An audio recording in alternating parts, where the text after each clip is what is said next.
नमस्कार, मैं कुमार रविंद्र। दोस्तों, इन दिनों नेपाल की जो घटना है और नेपाल में जो कुछ हो रहा है, आज पूरे देश में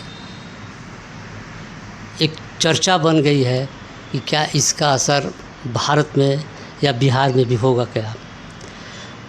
आखिर इतनी बड़ी घटना पूरे देश स्तर पर नेपाल में होना, सुप्रीम कोर्ट को जला देना, राष्ट्रपति भवन को जला देना, प्रधानमंत्री को मार देना और कई तरह की बातें देखने सुनने को मिल रही है।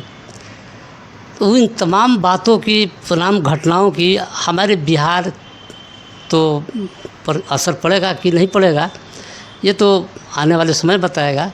लेकिन हम लोग आरा के कुछ बुद्धिजीवी जो हमारे साथ बैठे हैं, जो बेबाक राय रखते हैं, बेबाक अपनी बातें रखते हैं, इन्हीं सब मुद्दों को लेकर के हम बैठे हैं। हमारे साथ बैठे हैं अजय कुमार सिंह, जो हमारे बगल में बैठे हैं। ये राजद के अति वरिष्ठ नेता हैं। और उनके बगल में बैठे हैं प्रोफेसर विजय कुशवाहा, जो एक सामाजिक चिंतक हैं और लेखक भी हैं, कई किताबों की रचनाएं भी की हैं। तो अजय बाबू, नमस्कार। धन्यवाद।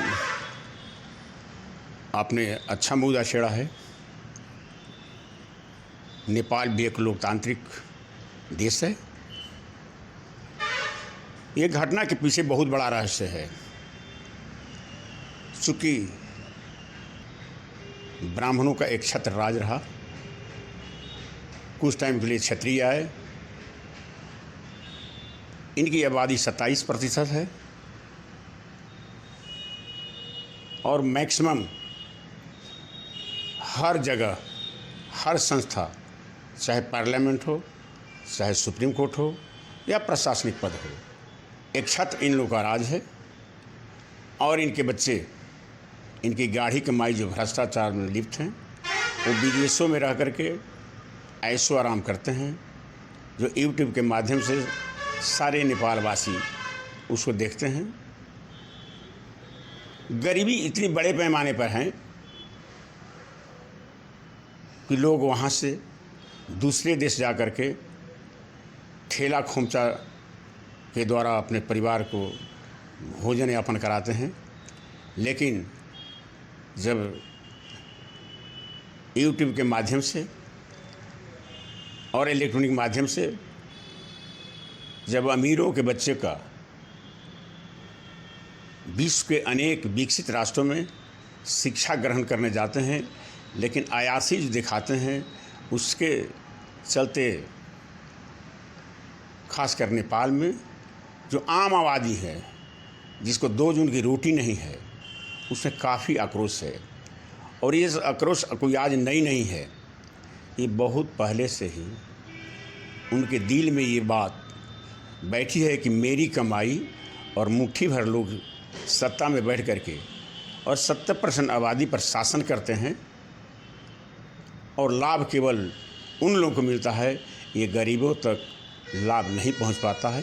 ये एक आक्रोश सदियों से फूट रहा था और अंतोगत्वा जब सब चैनल पर, मीडिया चैनल पर बंद किया गया, तो आक्रोश और फूटा। पर्दा क्यों डाला जा रहा है? और उस आक्रोश में पूरा नेपाल जलने लगा। चूँकि जब अधिकार नहीं मिलता है तो निश्चित तौर पर गरीब को जो 2 जून की रोटी और बस नहीं मिलेगा, तो जब आक्रोश होगा तो आग्रह लोहे को ही भस्म कर देगा। इंसान को कौन कहने जाए? जिसका निष्कर्ष निकला कि नेपाल आज जिस रास्ते पर चल रहा है, उस रास्ते पर चलने वाले लोगों को हमने देखा, टीवी के माध्यम से देखा कि कोई हेलीकॉप्टर से लटक कर भाग रहा है, किसको जनता दौड़ा कर मार रही है।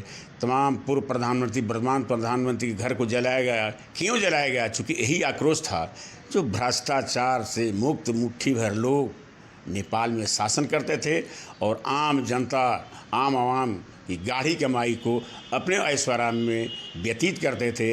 ये आक्रोश फूट करके नेपाल में आया, जिसकी घटना सबके सामने आई। धन्यवाद प्रोफेसर। इस पर आपके क्या विचार हैं?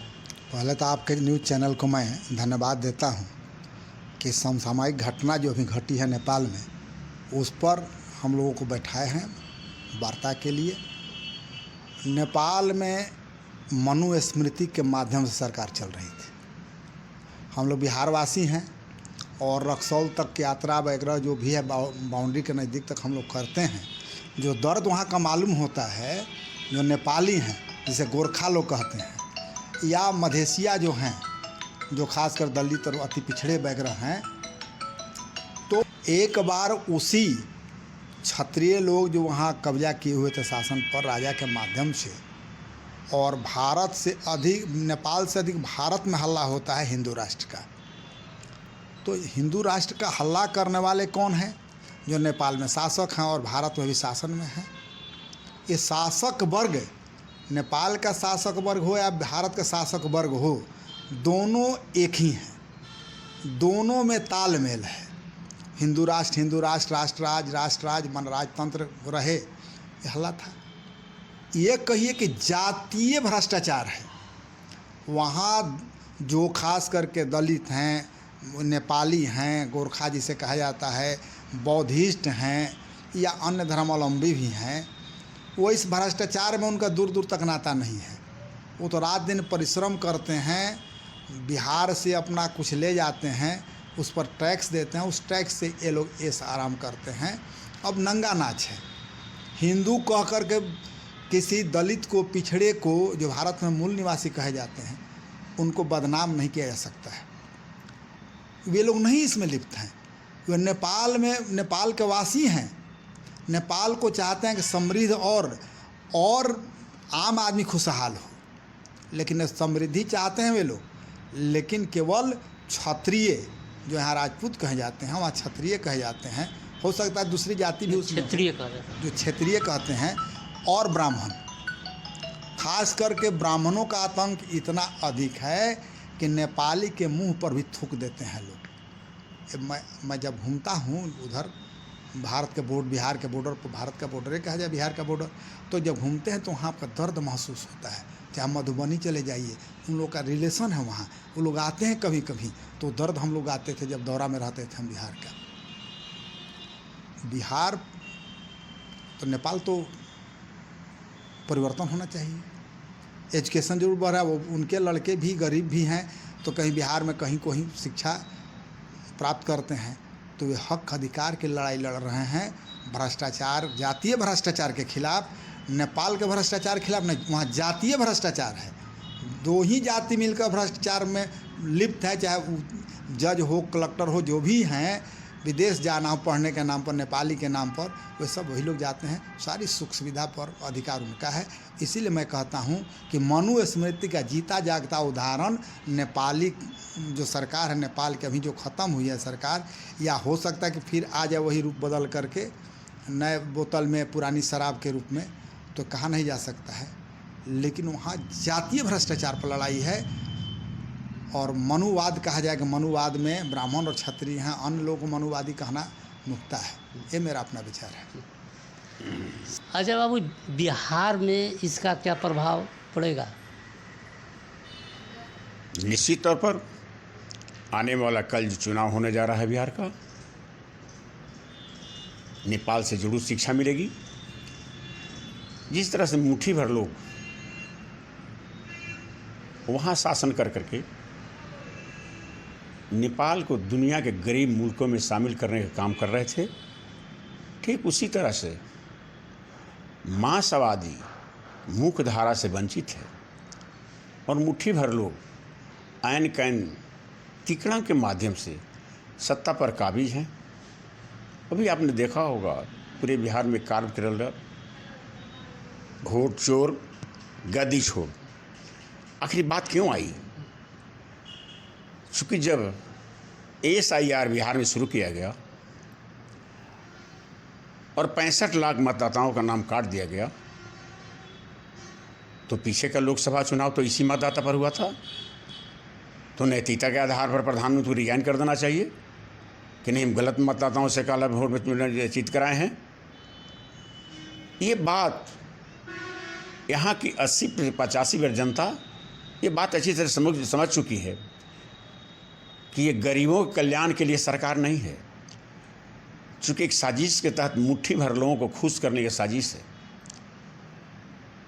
चूँकि मुल्क आज़ाद हुआ 78-79 वर्ष हो गए, लेकिन एक कानून आज तक देश में लागू नहीं हुआ, वो शिक्षा नीति।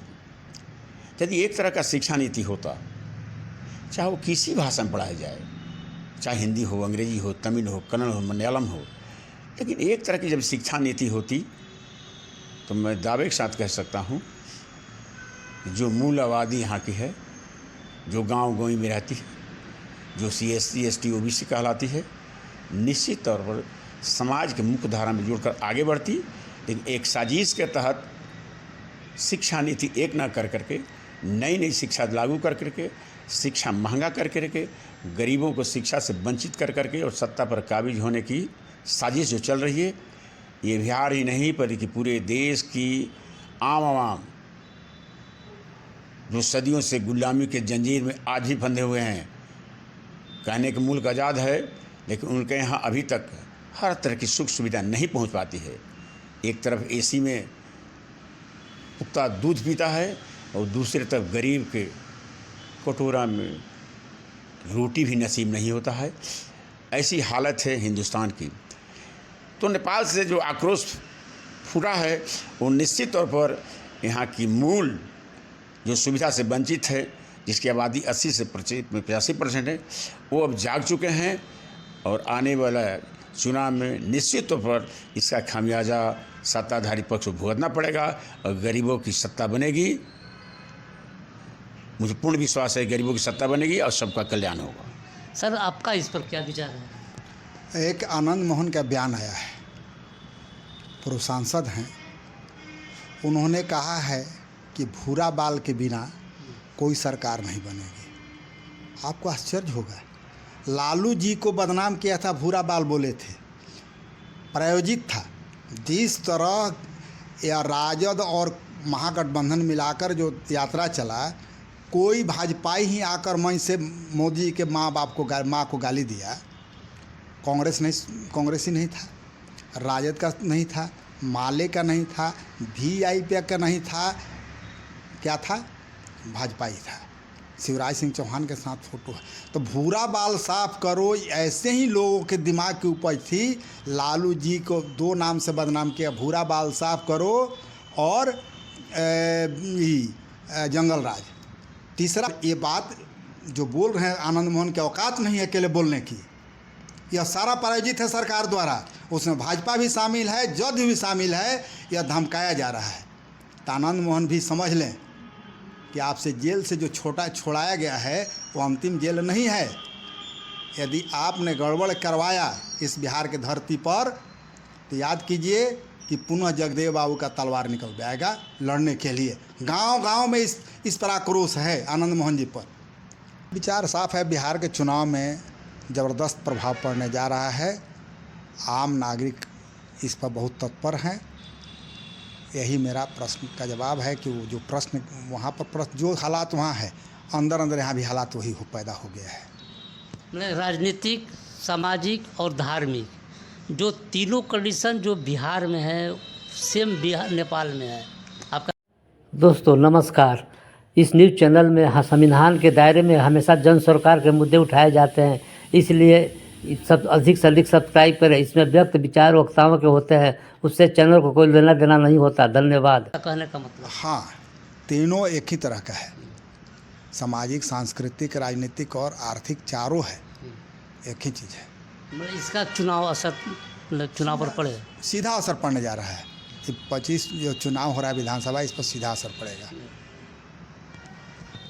एक अभी तत्कालिक बिहार का मुद्दा जैसा कि राहुल गांधी की तरफ से आया है, कांग्रेस की तरफ से आया है कि अडानी को पीरपैंती, भागलपुर के पीरपैंती में 1000 एकड़ इतना ज़मीन दे दिया गया है, कौड़ियों के दाम, 1 रुपये शायद।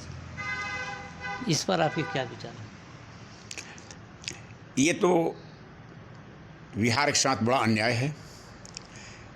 कोई भी राज्य या देश जब तक आर्थिक दृष्टिकोण से मजबूत नहीं होगा तो विकास के मार्ग पर वो सही गंतव्य स्थान तक नहीं पहुंच जाएगा। इसी तरह से बिहार की धरती को केंद्र सरकार के द्वारा कौड़ियों के दाम पर उगाते रहेंगे तो उससे बिहार की माली हालत ख़राब होगी।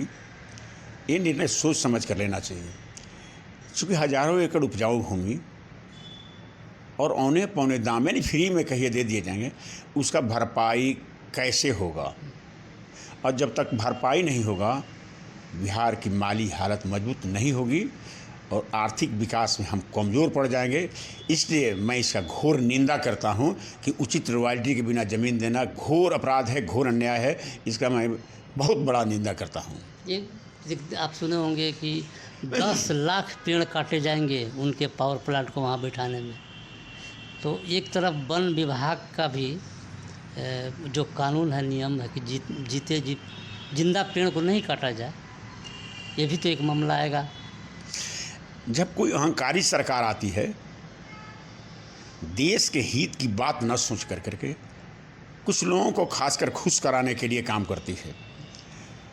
अभी पूरे विश्व में क्लाइमेट चेंज हुआ है।